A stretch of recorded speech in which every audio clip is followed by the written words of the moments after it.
চলে আসলাম পাখির স্বর্গরাজ্যে। তো এখানে কিন্তু আপনারা প্রচুর পরিমাণে হাজার হাজার শয়ে শয়ে আপনারা এখানে পাখি পাবেন। তো আপনারা এখানে কিভাবে আসবেন সেটাই আজকের এই ভিডিওর মাধ্যমে আপনাদেরকে জানাবো। তো আপনারা যে যেখানে থাকেন না কেন প্রথমে আপনারা চলে আসবেন যে কোনো প্রান্ত থেকে মিরপুর 1 নাম্বার চলে আসবেন। তারপর মিরপুর 1 নাম্বার থেকে আপনারা যে গোল চত্বর আছে সেখান থেকে একটু পায়ে হেঁটে আসতে পারেন, অথবা যদি আপনারা রিক্সা দিয়ে আসেন তো রিক্সা দিয়েও চলে আসতে পারেন। তো আপনারা যদি অটো দিয়ে রিক্সা দিয়ে আসেন তো সেহেতু আপনারা অটোওয়ালা বা রিক্সাওয়ালাকে বলবেন যে আমি পাখির হাটে যাব।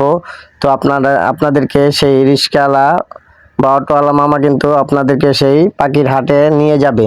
তো এখানে আসলে আপনারা এত পরিমাণ পাখি দেখতে পাবেন যে আপনাদের মন ভালো হয়ে যাবে। দেখুন এই যে এই পাখিটা কি সুন্দর, হলুদ কালার সবুজ আছে। এই যে দেখুন এই পাখিটা কি সুন্দর, দেখুন লোকগুলো পাখিটি নিয়ে খেলা করতেছে। এই যে দেখুন এখানে ছোট ছোট পাখির বাচ্চা আছে, এগুলোর বয়স কিন্তু 1 মাস থেকে 2-3 মাস হয়ে থাকে। এগুলো নিয়ে আপনারা কিন্তু ট্রেন করে আপনাদের মনের মতো করে এগুলোকে তৈরি করতে পারবেন।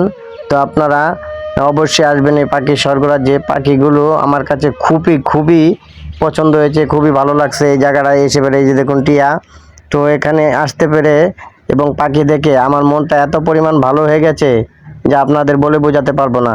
আপনারা যদি এখানে আসেন তো অবশ্যই আপনাদের মনটা একদম ভালো হয়ে যাবে। এই যে দেখুন এই পাখিটা একদম কি সুন্দর কিউট একটা পাখি। দেখুন আপনারা যদি এইসব পাখিগুলো বা সুন্দর সুন্দর পাখিগুলো দেখতে চান তো অবশ্যই এই জায়গাটায় চলে আসতে হবে।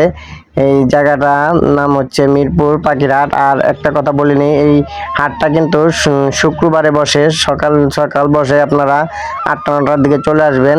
তো অবশ্যই যদি ভিডিওটা ভালো লাগে তো আর ভিডিওটা যদি আপনাদের কাছে একটু পছন্দ হয়ে থাকে তো অবশ্যই আমার এই ইউটিউব চ্যানেলটা সাবস্ক্রাইব করে দিবেন।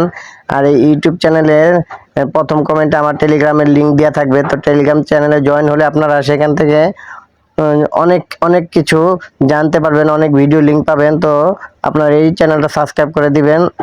তো ভিডিওটা কেমন লাগলো অবশ্যই জানাবেন, কমেন্ট করবেন। আসসালামু আলাইকুম।